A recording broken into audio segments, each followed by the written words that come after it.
After months of gridlock in Washington, the House and Senate passed a giant pandemic relief effort last night. White House aides say President Trump will sign the spending bill that combines coronavirus relief, regular government funding, and tax breaks for businesses. Now, the bill includes $900 billion in economic relief, making it the second largest in U.S. history. Most Americans will get a one-time $600 payment. Plus, there's an extension in enhanced unemployment benefits. President-elect Joe Biden thanked both sides of the aisle for pushing this bill through. Both parties deserve credit for making the hard compromises to get this done. But like all compromises, it's far from perfect. But it does provide vital relief at a critical moment. However, as I've said all along, this bill is just the first step, a down payment, in addressing the crises, more than one, that we're in. There's a lot more work to do. Bloomberg's Anna Edgerton joins us now live from Washington, D.C. with the details. Anna, what are the next steps for this long-delayed, long-awaited relief deal?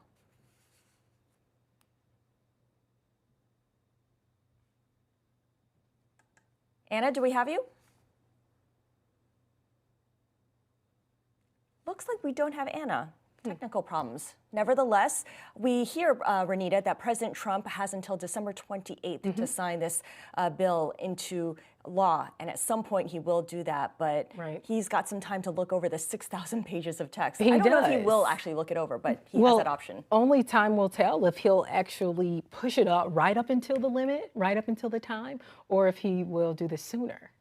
Yeah, and what's interesting in this bill is that there's a lot of other goodies, I guess you could put it, for different special interest groups. For instance, there's what some people are calling tax giveaways to the liquor industry, the beer industry, as well as giveaways to green energy as well. For instance, tax credits for the wind industry, also tax credits for electric motorcycles. Electric motorcycles. Electric motorcycles. In fact, it actually says two-wheeled vehicles. Also, NASCAR gets some tax credits as well. They can write down costs related to their complexes faster. So maybe not a tax credit, but an easier way to reduce their tax burden so that they can make money faster. Right, that's what it sounds like. You know, and I wonder what other different provisions are coming out of this. You know, we wonder if there will be more relief for student loan debt. We wonder if there will be.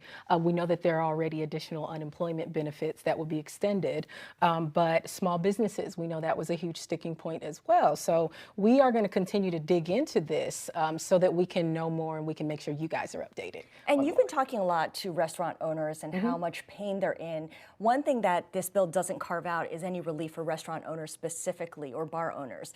They can apply for loans through the PPP program through small businesses, but there isn't anything for them specifically, whereas airlines did get some aid specifically. Right, and as we know, airlines, they've been one of the hardest hit. So far, we know that airline travelers, they dropped more than 94%. Yeah. And we're actually at the end of the next hour, we're gonna talk with someone about that. One of our reporters out of Sydney, he's gonna give us an overview of what the outlook looks like, because this was a very, very big hit to the airline industry. And it hasn't recovered, and it may not for a long time, because a lot of these businesses that drove a lot of the spending on airlines are not necessarily going to resume the pace of business travel that they did before. You and I can fly all we want, but we don't make the big money for the airlines because we're flying coach. You know, it's the business class flights that are really the money makers for the airlines, and that may not come back for a while. Just look at IPOs and roadshows and how those can all be done virtually now. Absolutely.